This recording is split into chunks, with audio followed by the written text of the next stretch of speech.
What's going on, guys? Welcome back to yet another video. Today it's an interesting video, man.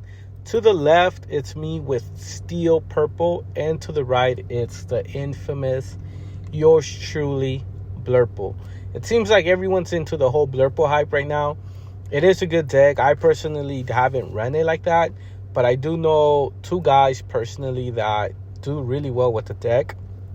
And with all these new leaks and all this, the Reign of Jafar coming out, it seems like Blurple is getting a little bit of love, but not as much as, some people were hoping.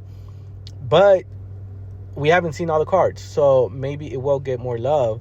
I started out with a Diablo. He played a Diablo. I started with a Smeet. I just want to go fast, man. In a lot of games, in a lot of matches with Steel Purple, as you guys know, we want to get to like that 14 lore. So that way we can like go or White Rose or even Cobra, bounce, and then do it again and close out the game kind of thing. That's why I think it's really good against Red-Blue. Unless you're a really skillful Red-Blue player, then maybe we cannot do it that simple. But he inked his Popsicle to play a Diablo, and then he draws into the Bell. Sucks. It sucks. I know he was a little bit mad about it, but that's fine. He's able to play Crab for 3, give his Diablo Challenger 3, and he gets rid of my Smee, and he gets a card draw. So it's not a bad trade. I quest with Diablo and Crab. I decide to bounce back my Diablo and play it again. The reason why is because I know if he trades with Crab, it'll be 1-for-1, which is fine. And I just want to make sure Diablo is not exerted so I can quest with it again. But he decided to sing friends with his Crab, just getting draw. Blurple has crazy amount of draws. You can, if you play the version with Bell and you do turn 1 Bell, turn 2 you can sing friends and you start drawing, and it's crazy. So yeah, so then he plays Tipo, he inks, and I have a Snake and a Diablo going to 5 ink, which is not bad, and I'm at 7 lore already. So it's looking pretty good. I played Fox and summoned Diablo again, just applying characters on board so I can answer his characters. But also, I don't want my characters to be fully exerted because I want to be able to quest with them all over again. For 4, he plays Genie and a Crab for 3, getting rid of my Snake with his Tipo, which is really good. But I still have 2 characters, and he has 2 as well. But the only difference is that I'm at 7 lore and he's at 1. But he does have evasive. I do not run Genie in my build. I run Rabbits. And I sing with Fox, getting rid of his Crab. I couldn't get rid of Genie. And the fact that I don't run Genies, it does kind of struggles to getting rid of evasive characters. I just love Rabbit. And I'll show you guys in a later video where I go against a mirror match and they're playing Genies, I'm playing Rabbits, and just the amount of cards I get off Rabbit, because I bounce him, play it, bounce, play, he gets removed, I draw another card. It's what wins me the game, to be honest. So personally, me, I like Rabbit over Genie, but I do see why people run Genie. Also, I do understand why the two quests matters. He drops that other Genie, the one that when you can exert it and put him back and draw 3. I think he doesn't have any card in hand, so I decided to get rid of him instead of the evasive Genies, because I'm like, you have no cards in hand. That Genie's gonna give you 3 cards plus the card you draw. You're gonna have 4. And I know they play Friends. I know they play Finders Keepers. They play many cards that allows them to draw. And if I can slow his momentum by just being in top deck mode, then I'm like, I think that's the best thing to do.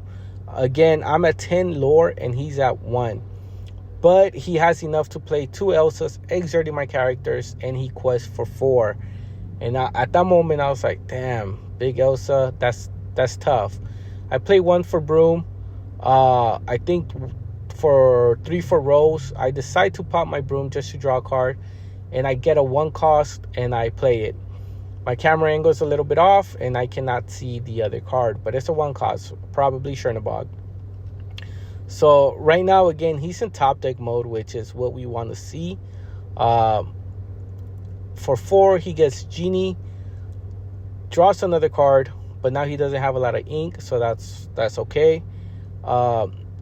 He does 2 damage to my crab. For some reason, he thought he was going to get rid of it. He was like, damn, I messed up. So now he's not sure what to do. He knows if Elsa swings at something, my other character can take her out. So I don't know if he's willing to quest or bounce or just leave her like that.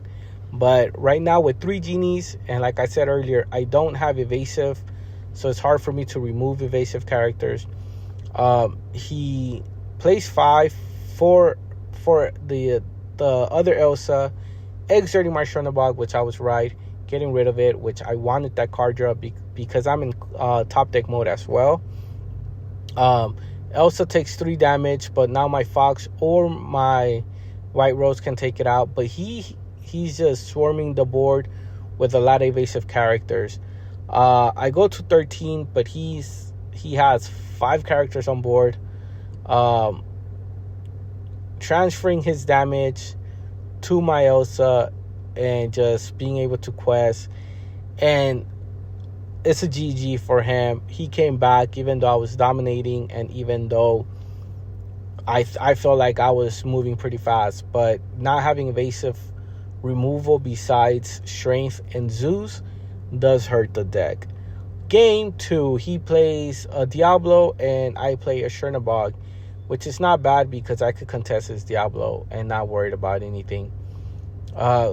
He plays another Diablo, which is looking good. Not seeing your turn 2 ramp hurts the deck a lot. He's able to quest. He quests for 1. I got rid of his Diablo freely, and I played Smee for 2. I know that he can play Crab and get rid of my Chernobog, which he did, but that's fine because now we only have 1 character on board each, which is what we're trying to do, is just limit the characters on board.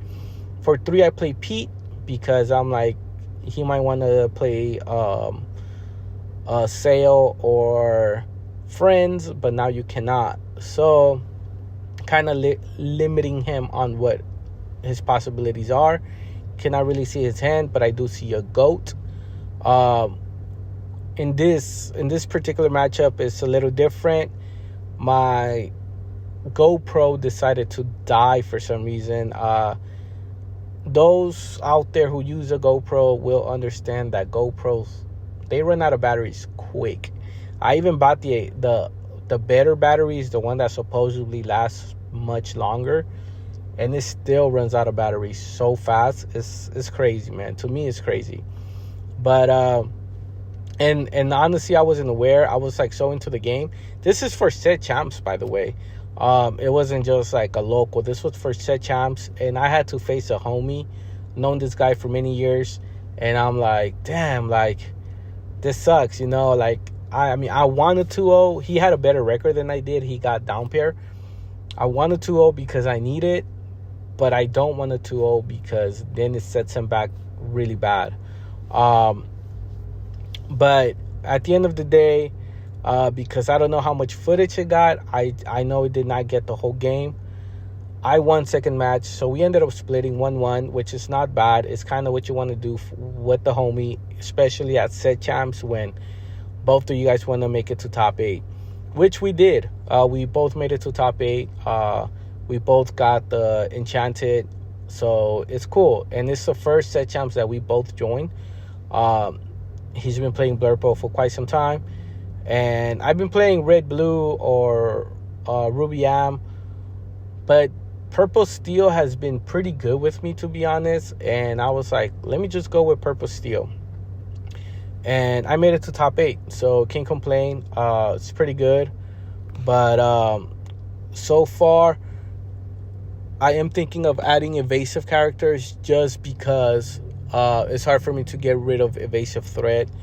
Rabbit is great, it's good, but I do deal with evasive if I don't see the songs. And sometimes the songs you want to use it for, like Maui Half Shark or Tamatoa, or like stuff that are more of a threat, if you get me. I sing with Elsa, and I quest with Goat, and I play a Calhoun just in case if he plays anything else. He does have a lot of ink, but again, I have 3 characters on board. One thing Blurpa does not have is a board wipe, like at all. I mean, they have Hades, but it kind of helps me out with the ink. So I'm not too like mad about it. He summons Elsa, does 2 more damage to my Elsa, bounces it back with Fox, and gets rid of my Calhoun, but it trades, so that's not too bad. I quest for 2 more, going to 9, and I think I passed. Honestly, I have no idea what I have in hand that I'm just passing. It's I really don't remember, but that kind of sucks. Now I'm a little bit surprised how I won this one. For one, he plays Popsicle. The fact that Goat has survived and I haven't been able to bounce it kind of sucks, but at the end of the day, like I said, I took game 2, which is at the end of the day is what matters, you know. He plays Elsa for 5 again, getting rid of my Elsa. His Elsa has 2 damage. He plays Sail, just draws a card. I don't think he inks again. So I still have Goat and quest for 1, and I play the Giant Cobra, discarding strength, gaining 2 more lore, so I'm at 12. And if I quest again, I'll be at 14, which is that sweet number that we want to be. He summons Genie, draws a card, and also summons a Merlin Goat. So he's catching up. He has 3 characters, 1 more character than I do, and I get rid of his Goat immediately with strength. Oh, I guess I had 2 strength. That's why I wasn't playing anything. Get rid of Goat immediately, and I have 3 characters on board, and my Broom will be able to give me another card if he does not get rid of it, which is really good. Again, I'm at 14. So that's the number you want to be, because you have Giant Cobras, you have Goat, you have White Rose. So it's just things that can end up the game really, really fast. But if you guys enjoy the video, comment, like, and subscribe. I have the other video in mind, and I am not doing no card review like, oh, look at these new cards, blah blah blah, because I feel like everyone's doing it. It's oversaturated, and if you see it on Instagram or Facebook or Twitter, whatever you guys have is being there, I just don't see why I need to make a video going over them when you yourself can read it, can determine whether it's a good card or not. So I just don't see why I'm going to be making videos about the new cards coming up in the Reign of Jafar set, which is set 8. And all the new announcements, it's great, amazing. Can't wait to see what more they're cooking up. But yeah, I'll see you guys next time. Take care. Stay true to yourself. See you guys next time. Peace.